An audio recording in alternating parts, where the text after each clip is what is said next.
Anong mensahe ang kailangan marinig ng mga Pisces sa loob ng 2 weeks na to? Pwedeng nangyayari na to o mangyayari pa lang. Kung hindi man para sa inyo itong magiging reading, di ba ka para sa someone na malapit sa inyo o sa someone na kakilala mismo, baka may lumabas na gender mamaya, gawin nyo na lang energy. Masculine at feminine energy, pwede rin naman na wag nyo napansinin ang gender. Hindi ko masasabi kung anong magiging reading, kung positive ba o negative, depende sa kung anong mapipick up ng energy. Walang masama kung papanorin ng sun, moon at rising sign kasi baka rin man sa mga yon ay mag-resonate na sa sitwasyon nyo.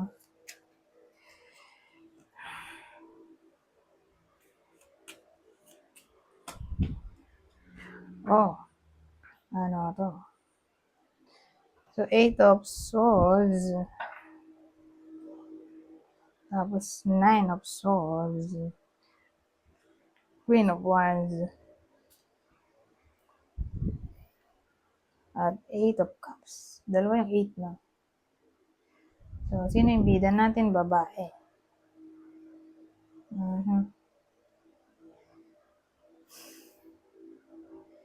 So, yung babae, ano ba to? Matapang ba siya? Anong role niya dito?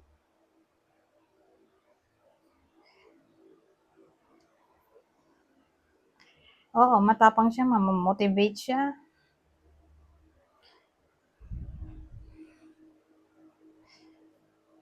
Matapang siya, i-motivate niya ang sarili niya na umalis sa sitwasyon na hindi siya na-appreciate. Ganon.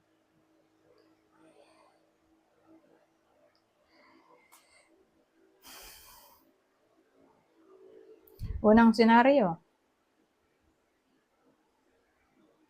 Ngayon, pangalawang senaryo. Ito yung ex-girlfriend. So, yung ex-girlfriend dito. Pwede kayo mismo to. Ito yung ex-girlfriend ng iba sa inyo. So, kunin nyo na yung info na sa tingin nyo ay fit sa inyo. Kasi yung ex-girlfriend nga ay parang feeling lost. Nagwo-worry, hindi siya makatulog. Hanggang sa siya na magkukusa na umalis, mag-move on. Ganon. Kakaroon siya ng drive na magkaroon ng self-respect at mag-move on na lang. So, ganyan yung sitwasyon. Pangalawang senaryo yan. Ngayon, papatay na ibang info. So, again, kunin nyo lang ang info na sa tingin nyo ay fit sa sitwasyon nyo.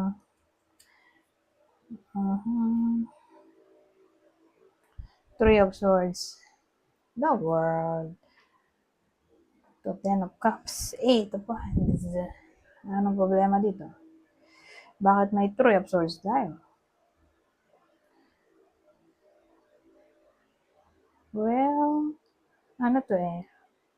Pamilyado. May Ten of Cups tayo. Pamilyado. Yung bida dito sa senaryong to. Mukhang long distance sila ng karelasyon niya. In pain. May someone na in pain. For some reason. Pwede rin namang ano to. Kung di man long distance in a way na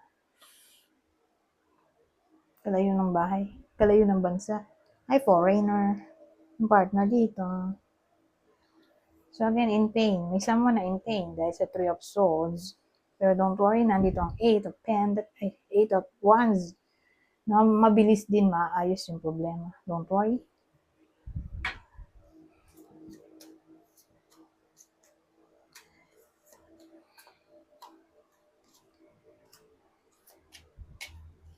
Ibang senaryo ulit. Pero last na to. Mag-iba na ako ng deck.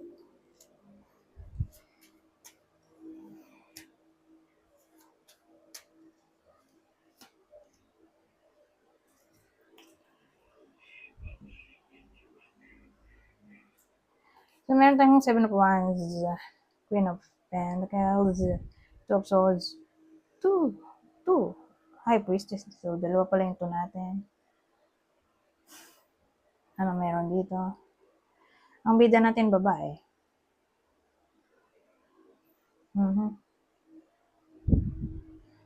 So, yung babae natin dito, kunin nyo lang yung info na sa tingin nyo ay fit sa inyo. Babaeng may anak. So, nanay na siya. Ano ba ba? Nanay, kasal, mayaman, kundi mayaman, may stable job. Okay? Pwede rin businesswoman. Sarili siyang business. Kung walang career, edi baka may nagpapadala ng pera sa kanya. Stable source of income, pamilya niya, sarili niyang pamilya, pinapadalan siya ng pera. Binubuhay siya ng pamilya niya. Biological, o ewan ko kung sino bumubuhay sa kanya. O pension. Okay, pension. So, rin man dun yung description ng taong sasabihin ko dito.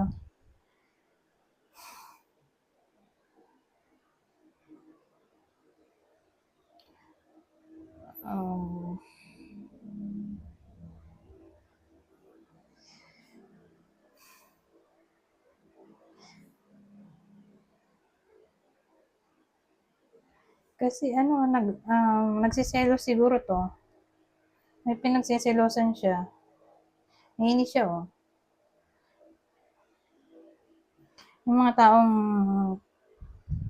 May mga taong siyang kaaway dito, oh, sa baba.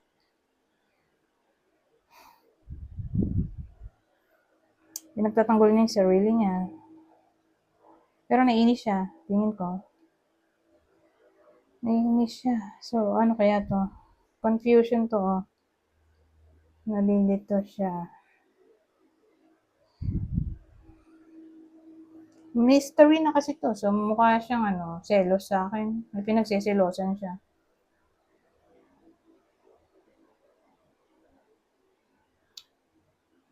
Pero di niya sure kung tama ba yung kanyang intuition. Basta may pinagsisilosan tong babae to. O baka mangyayari pa lang. Kasi kung nangyayari na to, ganun pa rin ang dating. Wala pa rin clarity dahil sa presence ng High Priestess, ito ay card ng secrecy, mystery. So, malabo pa makuha ang sagot dahil unknown din ang meaning nito. So, kung nagsiselos siya, kung totoo bang may kabit yung asawa niya, hindi pa natin malalaman dito sa 2 linggo. Kung nangyayari na. Pero kung hindi pa nangyayari, yun nga, expect natin na may iba sa inyo na may babae na magsiselos. May pagsiselosan siya. Kaya lang di siya sure. Pero naghihinala siya. Okay? Kasi kutob lang siya dito ko. Kasi ito magmumukha na tong rivalry competition. Anyways.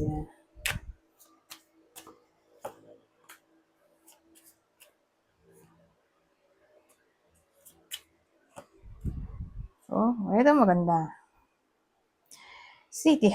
Tama ba? City House at Victory.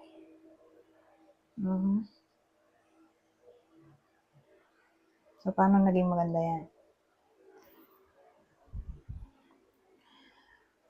Ang dating sa akin, di ba, halimbawa, magkarugtong to, itong huling deck na, huling spread na to at ito. Magtatagumpay yung babae in a way na poprotektahan niya ang kanyang pamilya. Kung selos man to. O may someone else. Kasi victory to, oh. Ngayon, kasi mukha siyang reconciliation. Ito yung family, ito yung victory. Sabi mukha siyang reconciliation. Pero kung ito lang, kasi may iba naman na wala namang problema, di ba? May ibang tao na bihira lang mag-away. Hindi sila nag-aaway. Ganun pa rin. Kung ganun yung case, wala namang problema nitong mga nakaraang araw. Ganun pa rin.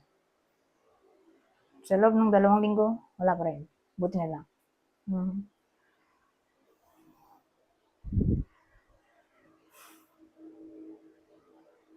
Ngayon, kung ang case ay yung iba sa inyo ay nagwo-work sa bahay. So, may paparating na success. Good news. Okay? Victory to eh. Sa mga nagwo-work from home.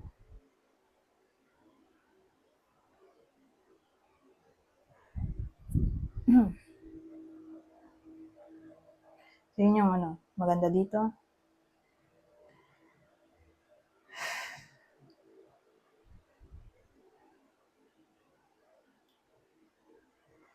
So, punta na tayo dito sa huling deck.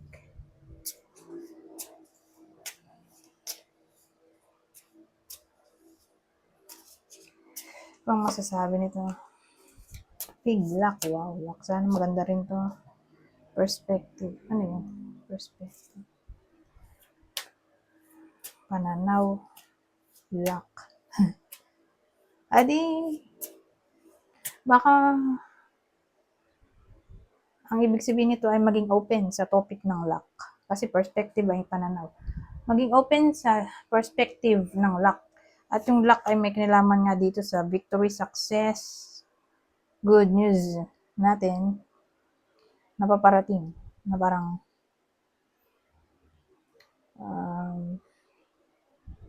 be open sa topic nitong sinabi ko dito. Na magiging lucky nga ang iba sa inyo. Hopefully, sa 2 weeks na to.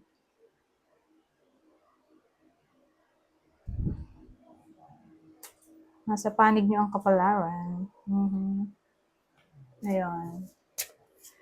Iba pang scenario. Freedom. Go. Oh. So, may parang chance yung iba sa inyo na makuha ang kanilang freedom. Lalo na kung na-restrict ang kanilang kakayahan na makapag-decide para sa sarili. So, ito na ang freedom.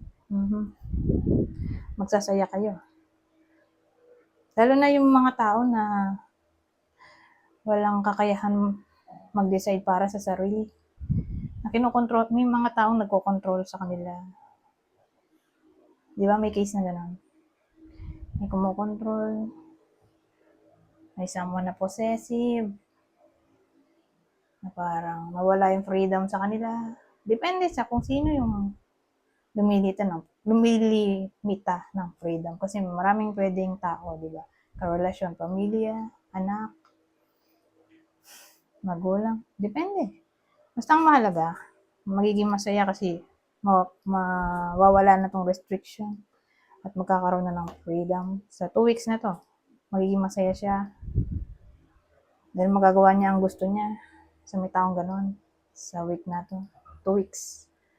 Anyways, hanggang dito na lang. Goodbye. For now.